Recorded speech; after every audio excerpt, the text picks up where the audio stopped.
Hey Sun Devil fans, Sandy Charles here with DevilsDigest.com, and I'm joined by our publisher, Hode Rubino. We are kicking off our coverage of the 2018 season, talking about ASU's first home game of the year, a home meeting this Saturday against University of Texas San Antonio. Hode, we've talked before about the first non-conference game being a no-win game. ASU is so heavily favorited, and there might not be that much to learn with such a wide talent gap between these two teams. But ASU is breaking in a new head coach and several new assistant coaches. So is there a different feel around this type of game?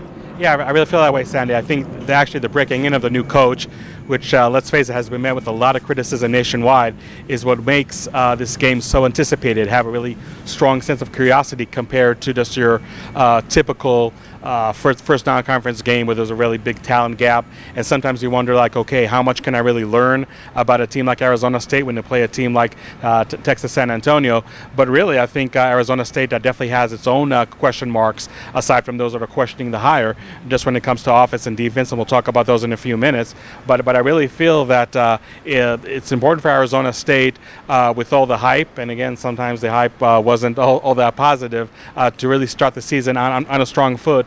So for me at least, this game definitely feels very different than your typical pushover opponent that you played to begin the schedule. Some even call it a glorified scrimmage. I think Saturday night, at least for Arizona State, really should be more than a glorified scrimmage in terms of what they do on the field, and again, just the overall perception they project throughout the game, and obviously with the final score.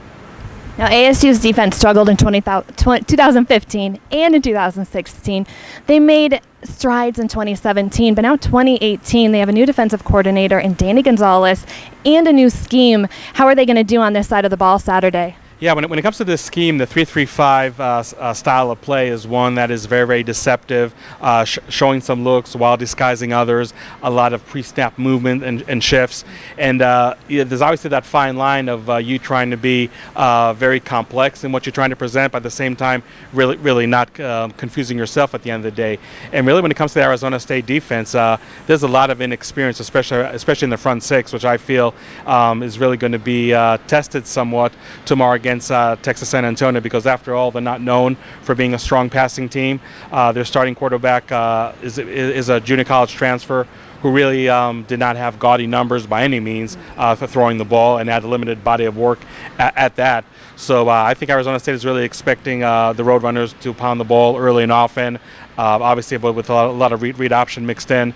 So I think it's actually a nice test for that Arizona State front six, which I really feel needs some confidence and some momentum to start the season again, just with all their own uncertainties that do surround them.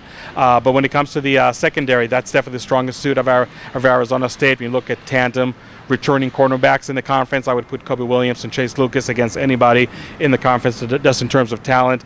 I don't think they're going to be tested that much tomorrow, so maybe they can really provide more run support functions for the defense overall. But I feel that when it comes to the defense tomorrow, they're just playing an offense, not only breaking in a new quarterback, but lost 5 of their 6 top rushers and receivers from last year. So they have a lot of playmakers that are inexperienced and need to prove themselves, and I think that really plays into the hands of the Arizona State defense, because after all, it's a group, again, that does have much to prove, and I think that a game like tomorrow can really give them a lot of confidence. Let's talk about the UTSA defense. This is a somewhat different defense than ASU saw in 2016, but a handful of super talented guys returning from a top 10 defense in 2017 could give some headaches to ASU's running game. What are your thoughts on this? Yeah, I mean, especially when you look at the uncertainties on offense, it really starts and ends with the running back group.